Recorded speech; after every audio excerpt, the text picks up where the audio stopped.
Gaius Mucius Scaevola was a Roman youth, famous for his bravery. In 508 BC, during the war between Rome and Clusium, the Clusian king Lars Porsena laid siege to Rome. Mucius, with the approval of the Roman Senate, snuck into the Etruscan camp with the intent of murdering Porsena. Since it was the soldiers' payday, there were two similarly dressed people, one of which was the king, on a raised platform speaking to the troops. This caused Mucius to misidentify his target and, thus, he ended up killing Porsena's scribe by mistake. After being captured, he famously declared to Porsena, "I am Gaius Mucius, a citizen of Rome. I came here as an enemy to kill my enemy, and I am as ready to die as I am to kill. We Romans act bravely and, when adversity strikes, we suffer bravely." He also declared that he was the first of 300 Roman youths to volunteer for the task of assassinating Porsena at the risk of losing their own lives.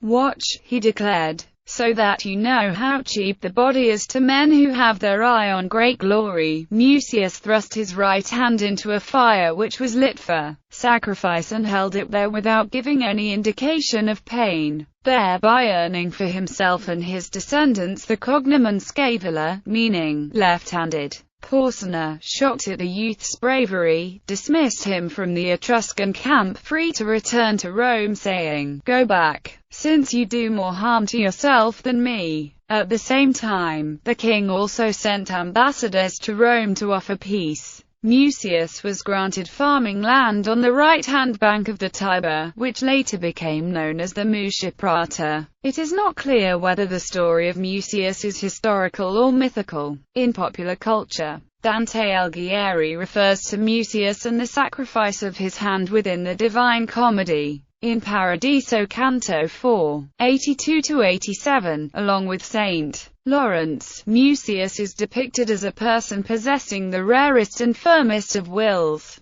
Gordon Scott portrayed Mucius in the Sword and Sandal film Hero of Rome, a film loosely based on this story. A similar hand-burning feat of endurance was famously performed by G. Gordon Liddy. It involved holding his hand over a lighter flame until the flesh burned. According to the Carl Bernstein and Bob Woodward book All the President's Men, Liddy did this once at a dinner party. When someone asked, "What's the trick?" he replied, "The trick is not minding." When Liddy entered prison for his Watergate crimes, he allegedly used this trick to intimidate other inmates. Lethal Weapon depicts a similar scene featuring Gary Busey, playing henchman Mr. Joshua, intimidating a business partner by allowing a lighter to burn under his forearm. While he does show pain by tensing up his face, he holds his arm steady over the flame, demonstrating his high threshold for pain. The same trick was also attributed to T.E. Lawrence in Diana, the 1962 film Lawrence of Arabia. Lawrence extinguishes a match with his thumb and forefinger. Seeing this, the character Potter tries it. Potter: "Ow, it damn well hurts." Lawrence: "Certainly it hurts." Potter: "Well, what's the trick then?" Lawrence: "The trick, William Potter, is not minding that it hurts." This scene is played in the 2012 film Prometheus.